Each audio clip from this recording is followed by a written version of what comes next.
시청자 여러분 안녕하십니까? 이지연입니다. 신동아방송 뉴스를 시작하겠습니다.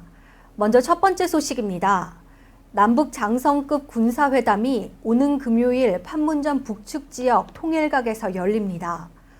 국방부는 우리 측이 전통문을 통해 장성급 회담 개최를 제의했고 북측이 호응해 성사됐다고 밝혔습니다.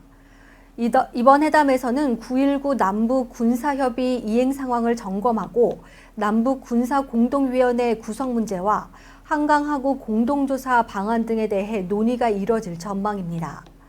우리 측에서는 국방부 대북정책관인 김도균 소장을 수석대표로, 북측에서는 안익산 중장을 단장으로 각각 5명의 대표단이 참가합니다. 최근 5년간 불에 타거나 찢기는 등 손상돼 교환된 지폐가 금액으로 100억 원이 넘는 것으로 파악됐습니다. 국회 기획재정위원회 자유한국당 심재철 의원이 한국은행에서 받은 자료에 따르면 2013년부터 올해 8월 말까지 손상돼 교환된 지폐는 금액 기준으로 100억 6,300만 원, 60만 2천만 장에 달했습니다. 만원권이 29만 장, 전체의 40.1%로 가장 많았고 5천원권 15만 4천 장, 5만원권 13만 8천 장으로 뒤를 이었습니다. 화재로 인한 교환이 42억 1,400만 원으로 가장 많았습니다. 지난달 국제유가 상승으로 수입 물가가 다시 오름세를 이어가고 있습니다. 한국은행에 따르면 9월 수입 물가지수는 90.69로 전월보다 1.5%, 작년 동기보다 9.7% 각각 상승했습니다.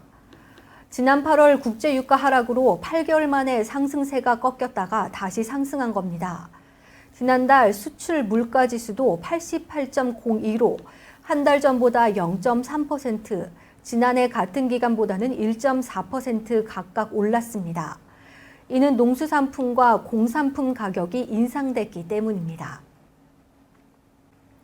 정부가 전국에 흩어져 있는 사설동물보호소에 대해 처음으로 실태 파악에 나섭니다. 농림축산식품부는 21일 사설동물보호소 실태조사와 관리 방안을 마련하기 위한 연구를 시작하겠다고 밝혔습니다.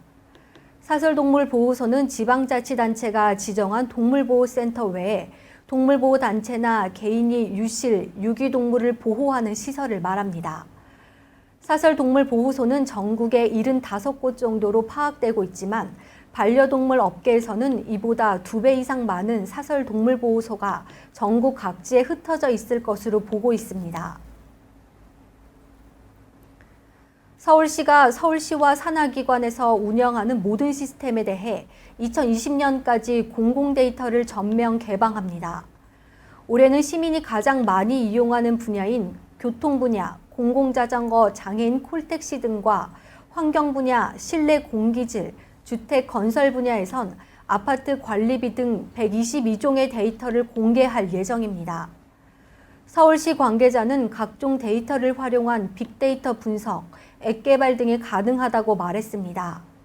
이에 따라 현재 서울시가 제공하는 버스, 지하철 실시간 도착 정보처럼 각종 공공 데이터를 시민이 적극 활용할 수 있게 될 전망입니다.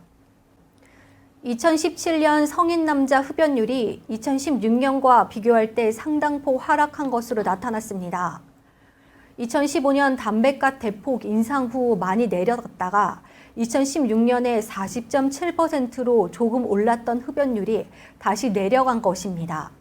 이는 지난해 실질적으로 시행된 흡연 경고 그림과 흡연구역 확대 정책이 본격화했기 때문으로 보건복지부는 설명했습니다. 복지부와 질병관리본부는 2017년 흡연율 조사 결과 등을 담은 국민건강영양조사 보고서를 다음 달 초 발표할 계획입니다. 배우 장동건, 고소영 부부가 경제적으로 어려운 소아 환자를 위해 써달라며 최근 1억 원을 서울 아산병원에 전달했습니다. 장동건, 고소영 부부는 2010년부터 매년 10월 1억 원을 미혼모 가정에 지원해 왔으며 올해는 소아 환자들을 돕기 위해 기부했습니다. 지난해 11월에는 포항 지진 피해 이재민을 위해 성금을 내고 봉사활동에도 동참했습니다. 탈세 문제로 논란에 휩싸였던 중국 톱스타 판빙빙이 출연한 영화 대폭격의 개봉이 무산됐다고 홍콩 명보가 보도했습니다. 명보에 따르면 오는 26일 개봉 예정이던 영화 대폭격의 상영이 전격 취소됐으며 영화 제작사 측도 이를 확인했습니다. 대폭격은 2차 세계대전 당시 일본군이 충칭 지역에 무차별적인 폭격을 가해 수많은 중국인이 숨졌던 충칭 대폭격 사건을 소재로 한 영화입니다. 멜 깁슨과 브루스 윌리스 등 헐리우드 스타들과 판빙빙 등 중화권 톱스타들이 출연해 화제를 모았으며 한류 스타 송승헌도 출연했습니다. 승부 조작 시도를 경찰에 신고한 프로축구 아산 무궁화의 이한샘이 고민 없이 구단에 알렸다며 당시 상황을 전했습니다. 이한샘은 지난달 21일 은퇴 선수 장하경으로부터 부산 아이파크와의 다음날 경기에서 전반 20분 내에 퇴장당하면 5천만 원을 주겠다는 제안을 받았습니다. 이한샘은 이를 거절한 뒤 곧장 신고했고 장하경은 경찰에 긴급 체포됐습니다. 아산구단은 프로축구 연맹으로부터 부정 방지 교육을 받은 지 3일 만에 있었던 일이라며 연맹 매뉴얼에 따라 조치했다고 설명했습니다. 감성 여왕으로 불리는 가수 이소라가 연말 단독 콘서트를 개최합니다.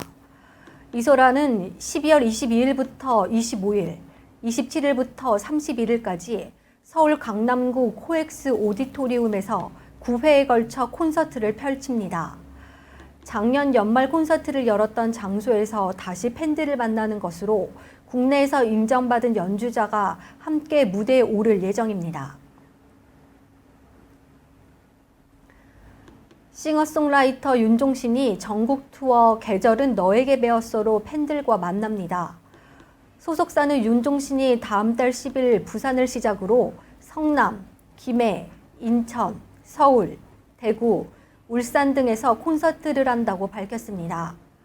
이번 공연 타이틀은 올해 8월 발간한 첫 산문집에서 따왔으며 음악과 시, 삶과 창작에 대한 솔직한 이야기를 풀어낼 예정입니다. 2018 경북 영주 풍기 인삼축제가 10월 20일부터 28일까지 경상북도 영주시 풍기읍 남원천 둔치에서 개최됩니다. 영주시가 주최하고 영주 풍기 인삼 조직위원회에서 주관하는 이번 행사는 풍기 인삼과 지역 농특산물의 우수성을 홍보하는 산업형 축제입니다. 천년건강 풍기 인삼의 주제로 개최하는 인삼향 그윽한 축제장에는 볼거리와 즐길거리, 그리고 인삼 캐기 체험과 먹을거리 등 다양한 프로그램이 펼쳐집니다. 부대 행사로는 소백산 힐링 걷기 대회가 진행됩니다. 2018 대한민국 국향대전이 10월 19일부터 11월 4일까지 전라남도 한평군 한평엑스포 공원에서 열립니다.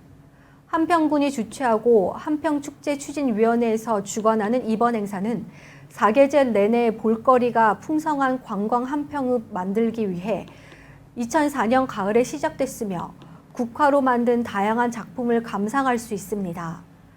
또한 풍요로운 늦가을 정취를 만끽할 수 있는 경관 연출과 독립문, 마법의 성 등 대형 국화 기획 작품과 다양한 국화 분재 작품이 전시되어 환상적인 분위기를 연출합니다. 행사장에는 친환경 농산물이 전시 판매되고 있으며 어린이들이 좋아하는 캐릭터 국화 작품, 전통 민속놀이 체험, 늦가을 축제 분위기에 어울리는 문화예술 공연 등 다양한 체험거리와 즐길거리를 만끽할 수 있습니다. 2018 부산원 아시아 페스티벌이 10월 20일부터 28일까지 부산광역시 연제구 부산아시아드 주경기장 외 영화의 전당과 부산시민공원, 해운대 등에서 열립니다. 부산광역시에서 주최하고 부산관광공사에서 주관하는 이번 행사는 공연 행사와 전시 행사가 펼쳐집니다. 아시아인들이 아시아 문화와 한류로 하나 되는 염원을 담은 부산원 아시아 페스티벌은 세대와 장르를 뛰어넘어 아시아 최고의 한류 콘텐츠를 한자리에 모아 많은 이에게 잊지 못할 추억의 시간을 선물할 것으로 보입니다. 이상으로 뉴스를 마치겠습니다. 시청해주신 여러분 고맙습니다.